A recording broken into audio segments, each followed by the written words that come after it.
Hey everyone, my name is Mr. Paul. So have any of you been a little bored lately? Maybe spending a little bit too much time inside, not doing a whole lot of anything? Maybe playing a lot of video games? When you play a video game, everything that you see was made by an artist.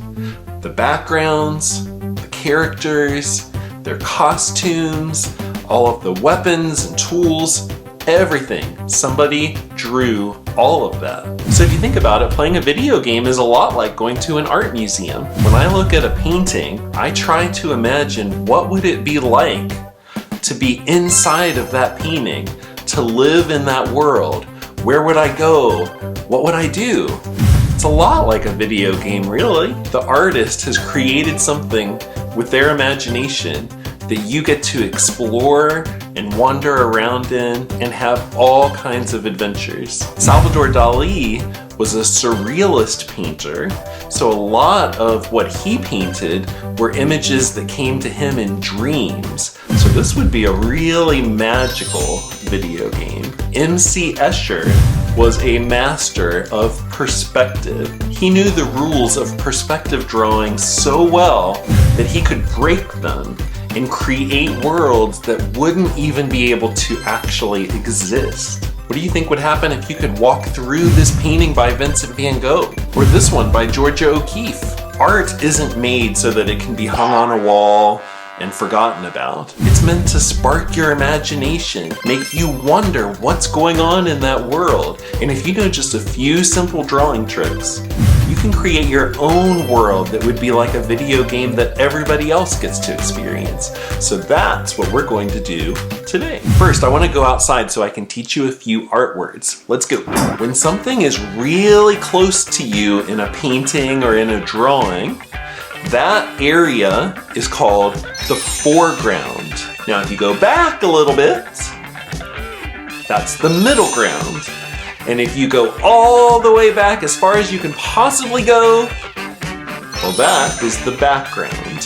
When you're creating your own video game landscapes, it can really make it have a lot of depth if you come up with something to put in the foreground, the middle ground, and the background. It takes a flat piece of paper and makes it feel like you could just walk right into it. Okay, get a pencil and paper and a ruler if you have one. If you don't, that's okay. I'm going to teach you a few tricks about perspective drawing. To start with, draw a line that goes all the way across the paper horizontally. If it's not perfectly straight, that is okay. So to the untrained eye, this looks like just a line on a piece of paper. But if you use your artist's imagination, you know that we're actually looking at a landscape already.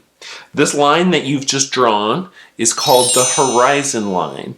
That's the line where the ground meets the sky. So look at your paper and imagine that the area below the line is the ground, and the area above the line is the sky.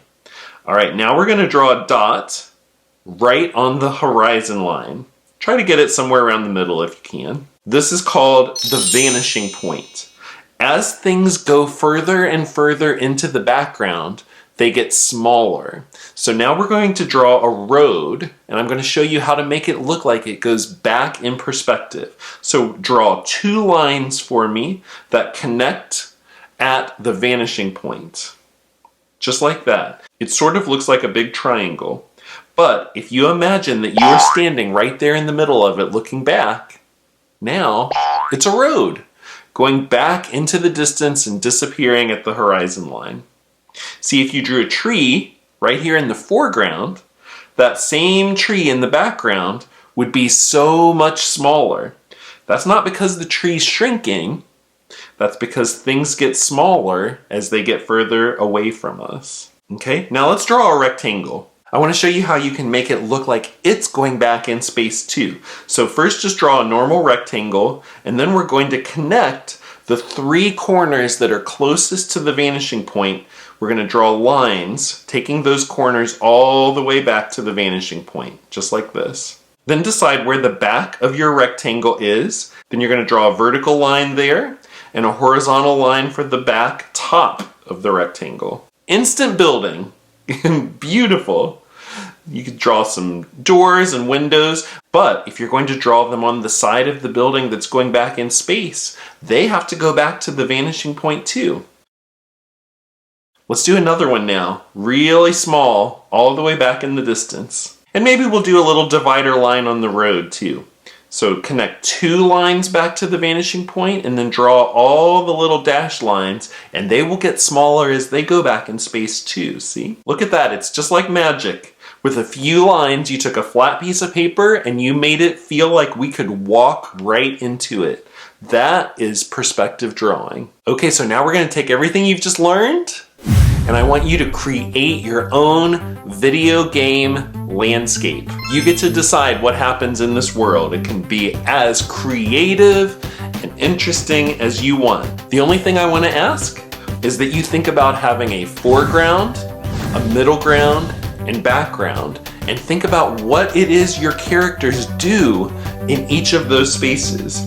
So I'm not going to draw a straight horizon line. I'm actually going to make this landscape a little bit more hilly. I'm going to make a few different sections here in the front so that our character has a little work to do to get all the way through this world. And then we'll put a big tree here in the middle ground. I think I'll put a door on it, a little window, make this kind of like a little fantasy land. Here in the middle ground, I'll put a path too for our character to have to follow. And some plants, some mushrooms, some flowers. But then I think when we get back to the background, I want it to turn into like a candy land. I'll just put all kinds of fun candy shapes back there.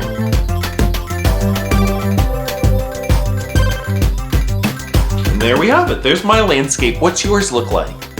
All right, time to color.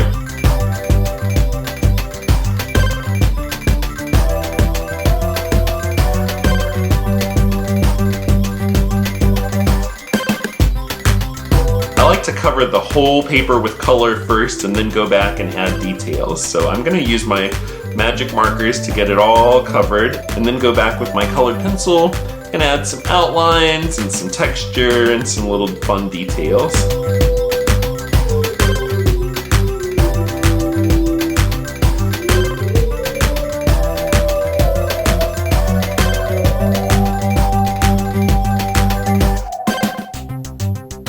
Imagine if you were really designing this video game. What would the characters look like? What would their goals be?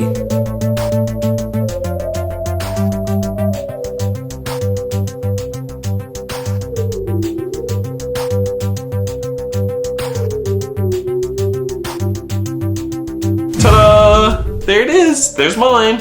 While I was working on this, it was really fun for me to imagine what it would be like to explore this video game. What would happen when you get all the way back there to that background? I'd probably just eat all the candy and then take a nap. I hope you had a lot of fun with today's art lesson. If you use your imagination, you never, ever have to be bored. The entire world is like a video game that you get to play every day. And now, you know how to draw it too. All right, until next time, happy art making. Bye, everyone.